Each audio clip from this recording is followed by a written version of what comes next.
Okay, reporters, and welcome back to my channel. There is some Love is Blind between the seasons beef that I did not see coming.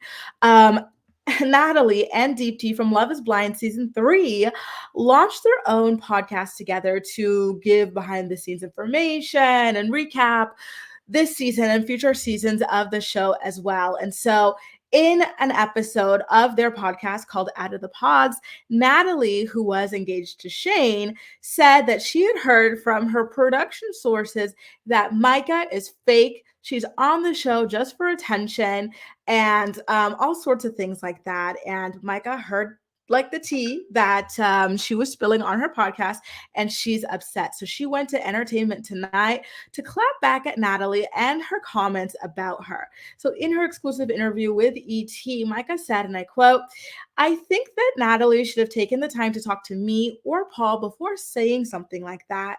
She went through this experience. She knows how things can be portrayed or feel.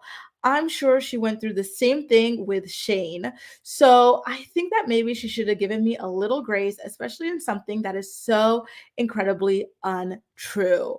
Listen, I know a lot of us feel the same way about Micah, that she's not there with the right intentions or that she doesn't genuinely like her fiance Paul or whatever. It did seem as though she was not feeling him. In fact, she said straight up a couple of times that she was more attracted to Kwame. But then when her friend Irina told her that she was attracted to Paul, that's when Micah all of a sudden decided to give him a fair shake. And so this is one of the things that Natalie was talking about when she said that she believes that at this point, Micah and Paul probably came to some kind of like an arrangement together where they've decided that they're going to have a friendship, but they're going to ride it out until the altar for maximum screen time in order to, build up a fan base and whatnot, which is what a lot of people who come on this show are low key looking for at this point. I think it lost its kind of genuine factor, but I digress.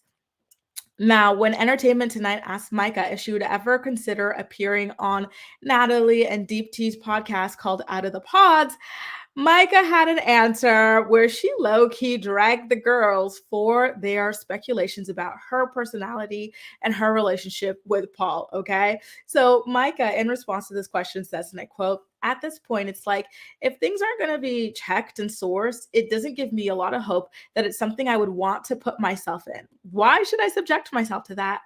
I'm sorry, but Miss Girl," she kind of ate with that response. "If you're going to talk crap about me, I'm not going to go ahead and do your podcast like where they do that at." You know what I mean? I do think she has a right to feel that way. But at the same time, listen, with Natalie and Deep D having already done their show, and then they're claiming that they're speaking based on some like inside sources they've got, I will lean more towards what it is that they're saying at this point. I do, I can totally see that. That does happen in a lot of shows. For example, Married at First Sight Australia. I think there's a couple, Harrison and Bronte, where it seems as though they are just putting on for the show. It's very obvious this is a train wreck, but they wanted to stay on the show for as long as possible. So I could see that. But here's the thing. I don't know that I could buy it on Paul's end. I feel like Paul is a genuine person who has his walls up high and has not had many relationships in his life, but is trying to really open up and connect and fall in love with Micah. And I think in the most recent episode 8, he talked about like how it happened. He fell for Micah and whatnot. So I'm not sure that I would buy him being in on that. But listen, stranger things have happened. So only time will tell. Don't forget, this year they're doing the reunion live. So we're going to see all of that play out very, very soon. But in the meantime, what do you think about Natalie's comments? Do you agree with her, or are you Team Micah on this? Let me know what you think in the comment section, and subscribe for more Love is Blind and pop culture videos. Cheers.